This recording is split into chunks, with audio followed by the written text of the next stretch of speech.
Hi అండి. అందరికీ వరమహాలక్ష్మి వ్రత శుభాకాంక్షలు.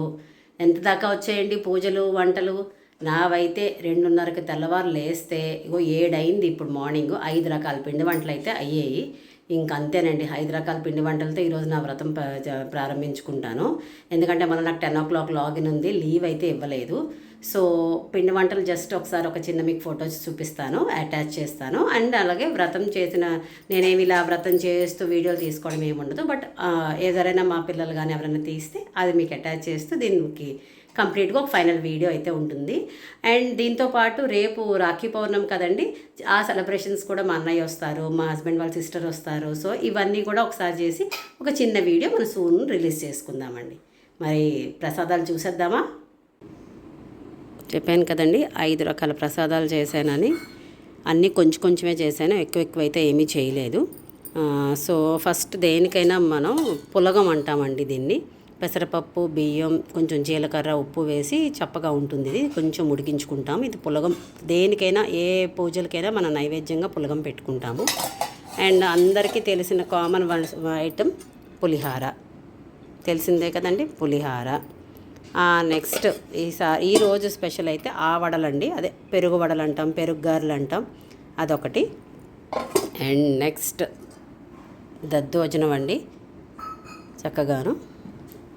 అండ్ దెన్ ఫైనల్లీ పరమాన్నం అండి. ఇవే ఈరోజు అన్నీ తొందరగా అయిపోయేవి, కొంచెం ఓపిక పడి చేసుకునేవి అన్నీ అయితే 5 ఐటమ్స్ చేశాను. ఆ నైవేద్యాలు అవి ప్రిపేర్ చేస్తున్నప్పుడే మనం గడపకి అన్నీ చక్కగా డెకరేషన్ చేసేసుకున్నామండి. చక్కగా గడపకి పసుపు రాసి ముగ్గు పెట్టి, నాకు వచ్చిన ముగ్గు ఏదో శుభ్రంగా పెట్టేసుకొని మనం అమ్మవారిని వెల్కమింగ్ కోసం ఇవన్నీ అరేంజ్ చేసేసుకున్నామనండి. తర్వాత మనకి నిత్య పూజ చేసుకోవాలి కదండి, సో నిత్య పూజ చేసేసుకున్నాం. అది మా రెగ్యులర్గా ఉండే దేవుడు అండి. సో అది పూజ చేసుకున్న తర్వాత ఆ వరలక్ష్మి వ్రతానికి అన్నీ అరేంజ్ చేసుకున్నానండి. ఎందుకంటే చెప్పాను కదా, ఎర్లీ మార్నింగ్ వంటలన్నీ అయిన తర్వాత మా పాప కాలేజీకి కూడా వెళ్ళిపోతుంది. సో తొందరగా చేసాయమ్మా అని చెప్పింది. ఇదిగో ఇదండి మా నిత్య పూజ. సో అది ముందు పూజ చేసేసుకున్నాము. ఇంకా నెక్స్ట్ వరలక్ష్మి వ్రతానికి అన్నీ నేను అరేంజ్ అయితే చేసేసుకున్నాను. నైవేద్యాలు అన్నీ అయిపోయాయి కాబట్టి ఇద్దరు కలిపి కూర్చొని చక్కగా ఆల్మోస్ట్ 45 minutes to 1 hour పట్టింది. పూజ చేసేసుకున్నామండి. వ్రత కల్పం అన్నీ కంప్లీట్ చేసేసాము. ఇది కూడా చూడండి, కంప్లీట్ చేయంగానే అది మన అమ్మవారు అంటే ముందు వెనక, అంతేగాని పూజ చేస్తున్నప్పుడు ఫోటోలు అవేమీ తీసుకోవాలి. ఎందుకంటే మనం నిష్టగా చక్కగా భక్తితో చేయాలి కదండి. సో చక్కగా అవన్నీ చేసుకున్నాము. సో అదిగో మీకు వీడియోలో చూపించినట్టే నేనైతే చిట్టి గాజులతోటి చక్కగా అష్టోత్తరాలు అవి చేసుకున్నాను. మా పాప అమ్మవారికి ఆ గవ్వలతో వాటితో తను అష్టోత్తరం చేసుకుంది. సో అన్నీ నేను ముందు వీడియోలో ఏవైతే చూపించానో వాటి అన్నిటితోటి చూసారు కదండి. సింపుల్గా కలశం అన్నీ కొత్తగా పెట్టుకున్నాను అన్నాను. ఆ కలశం అది చేసుకున్నాను. 5 రకాల నైవేద్యాలు అని చెప్పాను కదా, 5 రకాల నైవేద్యాలు. మీకు అక్కడ ఒక చిన్న రింగ్ కనబడుతుంది కదండి ఒక బాక్స్లోని, అది దానికి ఒక చిన్న స్పెషల్ అన్నాను కదా, అది మీకు ఒకటి నేను అవుతున్నప్పుడు వీడియో చెప్తూ ఉంటాను. ఆ స్పెషల్ ఏంటి అన్నది ఒక హ్యాపీనెస్ అండి. అంటే జనరల్గా మేము ప్రతి ఆడవాళ్ళు వరలక్ష్మి వ్రతం అన్నది ఒక గ్రాండ్గా చేసుకుంటారు. కానీ ఇది మాకు ఈ సంవత్సరం ఏంటంటే మా సొంత ఇంటిలోని వరలక్ష్మి వ్రతం చేసుకోవడం చాలా చాలా చాలా చాలా హ్యాపీనెస్ అండి. అంటే సొంత ఇంటి కళ అన్నది ఎన్నో కష్టపడి ఎన్నో ఆలోచించి ఎంతో ధైర్యం చేస్తే కానీ మనం చేయలేం కదండి. అలాగా మన సొంత ఇంటి కళను అయితే నెరవేర్చుకున్నాం. అందులో వచ్చిన మొదటి పండగే ఈ వరలక్ష్మి వ్రతం. సో మా శక్తి కొద్దీ ఓపిక కొద్దీ ఇట్లా అయితే చేసుకున్నామండి. ఇక ఈవినింగ్ వచ్చేటప్పటికి ఫ్లాట్స్లో వాళ్ళు కొత్త వాళ్ళు కదా, మా ఆడవాళ్ళందరికీ ఒక గ్రూప్ ఉంది. సో దాంట్లో పెట్టి కొంచెం ఇన్వైట్ చేసాము. ఎందుకంటే ఇంకా అంతంత పరిచయాలు లేవు. బట్ స్టిల్ ఇన్వైట్ చేయంగానే పిలవంగానే చక్కగా అందరూ వచ్చారండి. ఇప్పుడు ఈ ఫోటోలో నేను, మా పాప, మా ఫ్రెండ్, వాళ్ళ పిల్లలు అనమాట. అట్లాగా తెలిసిన వాళ్ళందరూ. ఇది మా పాత ఫ్లాట్లో ఆవిడండి, very close to our heart, మా ఫ్యామిలీ మెంబర్ లాగే. ఇంకో నేను, మా మదరు, మా ఆవిడ, వాళ్ళ అమ్మాయి, మా అమ్మాయి అనమాట. వీళ్ళందరూ చాలా క్లోజ్ ఫ్రెండ్స్. సో ఈవినింగ్ ఇలాగ ఈ వరమహాలక్ష్మి లాగా నేను కూడా రెడీ అయ్యి తాంబూలాలు మన శక్తి కొద్దీ ఇచ్చుకున్నాను. నేను మా మదర్ అనమాట. సో ఇదండి మన వరలక్ష్మి వ్రతానికైతే మన పూజా విధానం అంతా అయిపోయింది. స్పెషల్ ఏంటా అన్నాను కదా, ఇది ఒకటండి. స్పెషల్ ఏంటంటే జిఆర్టీ నుంచి మా అబ్బాయి నాకు డైమండ్ రింగ్ కొన్నాడండి. సో తను ఇంజనీరింగ్ ఫైనల్ ఇయర్ చేస్తున్నప్పుడే ఒక 2 మంత్స్ ఇంటర్న్షిప్ వచ్చిందండి. సో వాళ్ళే పే చేసి ఇంటర్న్షిప్ ఒక ప్రాజెక్ట్ చేయమన్నారు.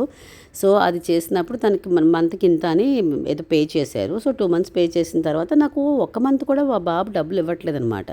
ఏంట్రా ప్రతి సంవత్సరం మేము ఇచ్చేదే, నువ్వేమి ఇవ్వదానికి 2 నెలలు ఏదో ఇంటర్న్షిప్ అమౌంట్ వచ్చిందన్నావు ఏంటి అని ఆ రోజు చాలా ఎక్కువ తిట్టానండి. ఏంటి ఎప్పుడు నీ దగ్గర నుంచి మాకు రాదు అని.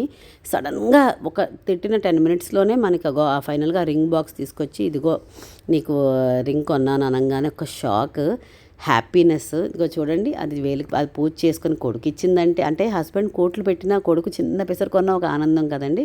సో దాంతో పూజ చేసుకొని చేతికైతే అలంకరించుకున్నాను. ఇదేనండి నా special life time memorable gift from my son. ఆ తర్వాత ఇంకా నెక్స్ట్ డే ఏముంది, రాఖీ సెలబ్రేషన్స్. ఈసారి 2 వెంటనే వచ్చేసాయండి. వరలక్ష్మి వ్రతం మరుసటి రోజే రాఖీ సెలబ్రేషన్స్. మాకు ధన్యం మార్చుకోవాలి కాబట్టి ఇంకో మా అబ్బాయి మా హస్బెండ్ ఇద్దరు జంజాలు మార్చుకున్నారండి. ఇదిగో మా హస్బెండ్ వాళ్ళ పెద్దక్క, ఆమె వచ్చి రాఖీ కట్టారండి. నెక్స్ట్ మా అన్నయ్య వదిన వచ్చారు. సో మా వదినేమో మా హస్బెండ్కి మరి చెల్లెలు వరుసే కదండి, తను కూడా రాఖీ కట్టింది. ఇంకో ఫస్ట్ది మా పెద్ద ఆడపడుచు కట్టింది, సెకండ్ మా వదిన వాళ్ళు కట్టినవి అనమాట. సో ఇట్లా అన్న చెల్లెలండి, వాళ్ళ ఫోటో ఒకటి. అలాగే మా తృప్తి కొద్దీ మా హస్బెండ్ మా ఆడపిల్ల కదండి, వాళ్ళకి కావాల్సింది వాళ్ళకి ఇచ్చారు. ఏదో చీర సారీ అవి పెట్టి మన తృప్తి కొద్దీ మనం. సో నెక్స్ట్ నేను మా అన్నయ్యకి అండి, ఎందుకంటే మా అన్నయ్య నా సెకండ్ ఫాదర్. ఇంకా మా ఫాదర్ నా చిన్నప్పుడు ఎక్స్పైర్ అయిపోయింది. తనే నన్ను అన్ని రకాలుగా ఏదో కష్టం వచ్చినా తను ఉంటాడు. సో తను మా ఇంటికి వచ్చారు. సో వచ్చిన తర్వాత రాఖీ కట్టి ఇంకా కామనే కదండి, ఫొటోస్ అన్నీ తీసుకున్నాం. ఆ సెలబ్రేషన్స్ అన్నీ తీసుకున్న తర్వాత మా మదర్ అండి, నేను మా మదరు మా అన్నయ్య. ఇంకా ఆ ఫోటో అయిన వెంటనే మరి మా వదిన మర్చిపోతే మళ్ళీ బాగోదు కదండి. సో తనతో కూడా ఒక ఫోటో అనమాట. సో మా అన్నయ్య, వదిన, నేను, మా మదర్. సో తెలుసు కదండి ఆడపిల్లకి, సో వాళ్ళు పెట్టాల్సిన వాళ్ళు కూడా ఆడపిల్ల సారీ అవన్నీ మనకు రాఖీ నాడ పెట్టారు. సో ఇది మా అబ్బాయి మా అమ్మాయి అండి, వాళ్ళ రాఖీ. ఇదిగో చూసారా, హడావుడి. వాళ్ళ చిన్నపిల్లలైనా బ్లెస్ చేస్తున్నప్పుడు అనిపిస్తుంది వీళ్ళు మన ముందు ఇంత పెద్దవాళ్ళు అయిపోయి వాళ్ళు దండాలు పెట్టుకుంటున్నారని. సో మా అబ్బాయి మా అమ్మాయి. సో వాడికి శక్తి కొద్దీ వాడేదో ఇప్పుడు దాచుకున్న డబ్బుల్లోనే అవనివ్వండి ఏదో మొత్తం మీద వాళ్ళ చెల్లికి వాడు ఇచ్చుకున్నాడు. సో మేనల్లోని మేనగోళ్ళని చూసి మా అన్నయ్య మురిసిపోయి ఒకసారి వాళ్ళతో కూడా ఒక ఫోటో తీసుకున్నారండి. ఇంకో బావమరుదులు, మా హస్బెండ్, మా అన్నయ్య. సో నేను ఆ రోజు వచ్చిన ఫంక్షన్ ఉందండి, రాఖీ పూర్ణిమ. సో దానికి కూడా మధ్యాహ్నం రెడీ అయ్యి, సో ఒకసారి మా అన్నయ్యతో ఫోటో ఒకటి, మా వదిన గారితో ఫోటో తీసేసుకున్నాను. సో మా అబ్బాయి అంటే మా ఇంట్లో సెలబ్రేషన్స్ అవ్వగానే మా తోటికోళ్ళ వాళ్ళ ఇంటికి వెళ్ళారండి. ಮತ್ತು మా బావగారుతో, మా హస్బెండ్ వాళ్ళ బ్రదర్ వాళ్ళ ఇంటికి, అక్కడ వాళ్ళ అమ్మాయి ఉంటుంది. సో తనతో పాటు కూడా రాఖీ సెలబ్రేషన్స్ అక్కడ అన్నీ అరేంజ్ చేయించి కట్టించేసుకున్నాడండి. చెప్పాను కదండి, మధ్యాహ్నం లంచ్ మా హస్బెండ్ వాళ్ళ క్లోజ్ ఫ్రెండ్ వాళ్ళ మేనగోడలది ఓణీల ఫంక్షను, వాళ్ళ పేరెంట్స్ది 50th వెడ్డింగ్ యానివర్సరీ అంటే ఇన్వైట్ చేశారు. సో అక్కడికి వెళ్ళామండి. మధ్యాహ్నం లంచ్ అక్కడే. సో ఆ సెలబ్రేషన్స్ అన్నీ వెళ్ళిన తర్వాత మా హస్బెండ్ వాళ్ళ చిన్ననాటి స్నేహితులు అందరూ ఫ్యామిలీస్తో వచ్చారండి. చక్కగా చూశారు కదా, 4 ఫ్యామిలీస్ అట్లాగా. వీళ్ళందరూ చిన్నప్పటి నుంచి వెరీ క్లోజ్ అండి. సో అందరూ అక్కడ మీట్ అయ్యాము. సో ఈవినింగ్ ఇప్పుడు లేట్ అయిపోయింది. మళ్ళీ నైట్ ఇంకో మ్యారేజ్ ఉంటే దానికి రెడీ అయ్యామండి. ఇవ్వండి మా సెలబ్రేషన్స్ ఎలా ఉన్నాయో కింద కమెంట్ చేయండి.